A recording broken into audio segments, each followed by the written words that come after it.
नक्शे के हिसाब से बुंदेलखंड सेंट्रल इंडिया में पड़ता है, मध्य भारत में, आधा यूपी और आधा मध्य प्रदेश में। बुंदेलखंड ने गरीबी और पिछड़ेपन की मार झेली है। लगभग हर साल सूखा पड़ जाता है, लेकिन बुंदेलखंड का इतिहास काफी समृद्ध है। यहाँ बहादुरी का सूखा कभी नहीं रहा। राजा युद्ध लड़ते और जीतते जाते। बुंदेलखंड उन आला उदल का इलाका है जिनकी बहादुरी के किस्से गांव की चौपाल पर आज भी बखाने जाते हैं। और बुंदेलखंड उस बुंदेला राजवंश का साम्राज्य भी रहा है जिसकी नींव 11वीं सदी में राजा पंचम ने रखी थी। इसी राजवंश के नाम पर इस पूरे इलाके को बुंदेलखंड कहा जाता है।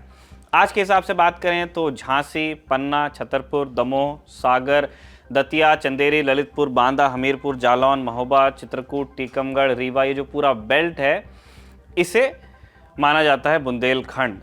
ये जितने ज़िले हमने आपको गिनाए वो उत्तर प्रदेश में भी पड़ते हैं, मध्य प्रदेश में भी पड़ते हैं। कुछ लोग इसके अंदर भिंड मुरैना को भी गिनते हैं, लेकिन भिंड मुरैना आता है चंबल डिवीजन। वहाँ के लोगों से आप पूछेंगे तो वो बुंदेलखंड नहीं बताते हैं, वो बताते हैं चंबल। एनीवेज, आगे बढ़ते हैं।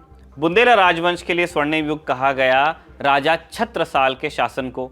छत्रसाल ने बुंदेलखंड मुगलों से आज़ाद करवाया था। इतिहासकार महेंद्र प्रताप सिंह के मुताबिक दक्षिण में मुगलों ने जितना इलाका कब्जाया, बुंदेलखंड में उससे कहीं ज़्यादा इलाका छत्रसाल ने मुगलों से छीन लिया था। उस वक्त बुंदेलखंड में राजा छत्रसाल के लिए कहावत थी, छत्रसाल तेरे राज में धक धक धरती होए, जित जित घोड़ा पग धरे तित तित हीरा होए, जित जित घोड़ा मुँह धरे तित तित फत्ते होए। माने जहाँ जहाँ छत्रसाल का घोड़ा पैर रखता वहाँ हीरे की खान, और जहाँ पैर रखता वहाँ छत्रसाल की जीत। ये सिर्फ कहने की बात नहीं है, ये बुंदेलखंड के इतिहास में दर्ज सच है। नमस्कार, मेरा नाम है निखिल और आप देख रहे हैं हमारी खास पेशकश तारीख, जिसमें हम सुनाते हैं उस तारीख से जुड़ी भारत की ऐतिहासिक कहानियां। Brought to you by Kuku FM. Download the app now. आज 4 मई का दिन है और आज की तारीख छत्रसाल के जन्म की तारीख है। राजा छत्रसाल की पैदाइश साल 1649 में हुई थी, 4 मई यानी कि आज ही के दिन। बुंदेला रियासत के चंपत राय और लाल कुंवर की चौथी औलाद ये थे। नाम रखा गया छत्रसाल। ये वो वक्त था जब माता पिता दोनों मुगलों से बचते बचते ओरछा के जंगलों में भटक रहे थे। एक किस्सा है, कहा जाता है कि मुगल सैनिकों ने जब जंगल में चंपत राय को घेर लिया तो चंपत राय ने नवजात छत्रसाल को गोद में लिया और पत्नी लाल कुंवारी का हाथ पकड़कर एक पहाड़ी से दूसरी पहाड़ी पर छलांग लगा दी। इस वक्त चंपत राय की उम्र थी 62 साल, लेकिन उम्र आड़े नहीं आई। घाटी पार कर गए और सबकी जान बच गई। लाल कवि छत्रसाल के दरबारी कवि थे। छत्र प्रकाश नाम से उन्होंने छत्रसाल की जीवन गाथा को लिखा है। इसमें दर्ज है कि ककर कंचनहार की उस पहाड़ी को मोर पहाड़ी इसीलिए कहते हैं क्योंकि चंपत राय की छलांग मोर की उड़ान जैसी थी। छत्रसाल पर बनी वेब सीरीज में भी इस घटना को फिल्माया गया है। चंपत राय और लाल कुंवर जंग में साथ लड़ा करते थे। नन्हे छत्रसाल मां की पीठ से बंधे रहते। इस दौरान कई बार मुगलों ने हमला किया, लेकिन सफल नहीं हो पाए। छत्रसाल जब 4 साल के हुए तो लाल कुंवर ने उन्हें उनके ननिहाल भेज दिया। इधर शाहजहां ने चंपत राय को पकड़ने के लिए अभियान छेड़ रखा था और उधर छत्रसाल तलवार चलाना सीख चुके थे। 10 साल के हुए तो एक मुगल सैनिक का सिर उतार लिया था उन्होंने। माँ बाप को लगा कि अब बेटा योद्धा बनने के लिए तैयार है, तो उसे अपनी कहानी बताई। मुगलों की गुलामी, उनसे पुरानी अदावत और अपनों से खतरा, ये भी बताया कि अब बुंदेलखंड की तकदीर तुम्हारे हाथ में है, बाल छत्रसाल के। और इसके 2 साल बाद जब छत्रसाल 12 साल के थे, चंपत राय और लाल कुंवर दोनों को मुगलों ने मार दिया।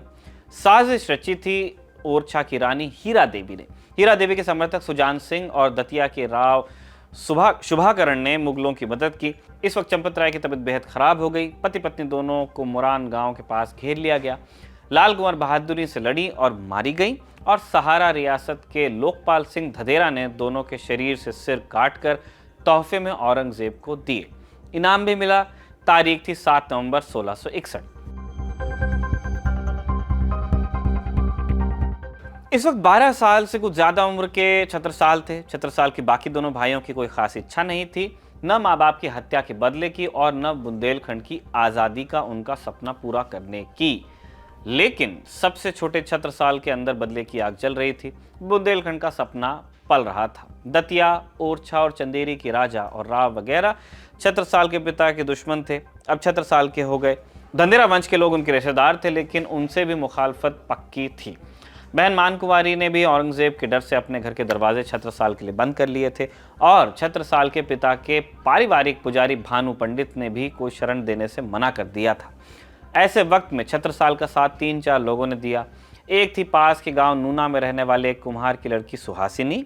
इतिहास में जिक्र कम है, लेकिन सुहासिनी ने छत्रसाल को भाई की तरह माना, शरण दी। 2 लोग और थे, एक चंपत राय के साथी लल्लू गड़रिया और महाबली पटेल। महाबली ने छत्रसाल को उनकी मां के दिए हुए जेवर और एक कम उम्र का घोड़ा सौंपा। आगे के वक्त में महाबली और उन्हीं के गांव दैलवाड़ा के भानु भट्ट दोनों लोग छत्रसाल के बॉडीगार्ड रहे और सलाहकार भी। इन कुछ लोगों के स्नेह में छत्रसाल ने करीब 3.5 साल गुजारे और माँ बाप को दिए वचन के मुताबिक साल 1665 में देव कुमारी से शादी कर ली। इस वक्त इनकी उम्र थी 15 साल। देव कुमारी से शादी के करीब 1.5 साल बाद छत्रसाल ने मुगल आर्मी ज्वाइन करने का सोचा। वो उनकी कूटनीति, ताकत और कमजोरियां समझना चाहते थे। साल 1667 के आसपास छत्रसाल ने अपने चचेरे भाई बल्दीवान और भाई अंगद राय के साथ मिर्जा जयसिंह से मिले और मुगल आर्मी ज्वाइन की। औरंगजेब की निगाह देवगढ़ के किले पे थी। उनके कहने पर जयसिंह ने बहादुर खान को हमला करने के लिए भेजा। बहादुर खान किला नहीं जीत सके और इधर बीजापुर की लड़ाई में छत्रसाल मुगलों की तरफ से लड़ चुके थे और जीत चुके थे। इसलिए बहादुर खान की मदद के लिए देवगढ़ भी भेज दिया गया छत्रसाल को। यहाँ भी छत्रसाल की जीत हुई, गंभीर रूप से घायल हुए, लेकिन जीत का सेहरा बंधा बहादुर खान के सर। छत्रसाल यूं भी मुगल आर्मी में प्रयोग के तौर पर शामिल हुए थे। ऊपर से सम्मान नहीं मिला तो एक दिन सेना छोड़ दी और आगे की योजना के लिए महाराष्ट्र के छत्रपति शिवाजी से मिले। इतिहासकारों के मुताबिक एक दिन शिकार खेलने के बहाने छत्रसाल मुगल खेमे से भाग निकले और भीमा नदी पार करके पत्नी सहित पूना में शिवाजी से मिले। इतिहासकार मानते हैं कि शिवाजी से छत्रसाल की भेंट तब हुई होगी जब शिवाजी औरंगजेब की कैद से भाग निकले थे। छत्रसाल कुछ वक्त तक पूना में ही शिवाजी के साथ रहे। यहीं उन्होंने शिवाजी से युद्ध की तकनीक और शासन करने की नीतियां सीखी। बाद में इस सीख का इस्तेमाल छत्रसाल ने बुंदेलखंड में बखूबी किया भी। छत्रसाल चाहते थे कि वो दक्षिण में ही रहकर शिवाजी के साथ मुगलों से लड़ें, लेकिन शिवाजी दूरदर्शी थे। वो मुगलों के खिलाफ लड़ाई को सिर्फ दक्षिण तक सीमित नहीं रखना चाहते थे। इसीलिए उन्होंने छत्रसाल से कहा कि बुंदेलखंड लौट जाइए और मुगलों के खिलाफ वहां से लड़ाई का आगाज कर लीजिए। हालांकि इतिहासकार यदुनाथ सरकार कहते हैं कि शिवाजी मुगल सेना को डाइवर्ट करके दक्षिण में खुद पर दबाव कम करना चाहते थे। वजह जो भी हो, लेकिन छत्रसाल ने शिवाजी की सलाह मानी और ऐसा किया। साल था 1671। छत्रसाल बुंदेलखंड लौटे। पत्नी थी साथ में, 1-2 भरोसे के साथी और मां के दिए जेवर थे। सामने थे मुगल जिनसे लड़ना था, बुंदेलखंड जीतना था। कहा जाता है कि मां के दिए जेवर बेचकर सेना के लिए साजो सामान जुटाया। सेना भी कितनी, खुद को मिलाकर 5 घुड़सवार और 25 तलवारबाज। आपने 300 स्पार्टन्स की बहादुरी के किस्से सुने होंगे। ये सिर्फ 30 थे और लाखों की मुगल फौज से लड़ने के लिए निकले थे, मंसूबा रखते थे। पहला मौका आया जब औरंगजेब ने ओरछा के मंदिरों पर हमला करने के लिए फिदाई खान को भेजा। यहाँ के राजा सुजान सिंह थे, वही सुजान सिंह जिन्होंने छत्रसाल के पिता की हत्या में मुगलों की मदद की थी। सुजान सिंह की उम्र इस वक्त 77 साल की थी। छत्रसाल से माफ़ी और मदद दोनों मांगी। 8 मई 1670 को फिदाई खान ने ओरछा के मंदिरों पर हमला करने की सोची, लेकिन धर्मांगद बख्शी और छत्रसाल के सैनिकों ने मुगल सेना को दोनों तरफ से घेर लिया। फिदाई खान को वापस भागना पड़ा। इसके बाद 3 दिन बाद वापस लौटा तो दोबारा छत्रसाल अपनी सेना सहित तैयार मिले। दोबारा जंग हुई और फिदाई खान की सेना को भयंकर नुकसान उठाना पड़ा। छत्रसाल की जीत हुई। इसके बाद ये लड़ाई कितनी महत्वपूर्ण है इसे ऐसे समझिए कि झांसी से करीब 34 मील उत्तर में धूमघाट नाम की भूमि पे जिस जगह दोनों सेनाएं भिड़ी उसे आज भी मध्य प्रदेश की हल्दी घाटी कहा जाता है। धूमघाट पश्चिम की तरफ बुंदेलखंड का एंट्री पॉइंट है। यहाँ औरंगजेब की हार होने के बाद छत्रसाल हीरो बने। सुजान सिंह की मदद करने की खबर ने भी इलाके में बाकी राजाओं पर अच्छा प्रभाव डाला था, जिसके चलते छत्रसाल के पिता चंपत राय के पुराने साथी और करीब 70 सरदार मुगलों के खिलाफ एक साथ आए। लीडरशिप छत्रसाल की। साल 2 साल गुजरे, छत्रसाल के पांव जमने लगे।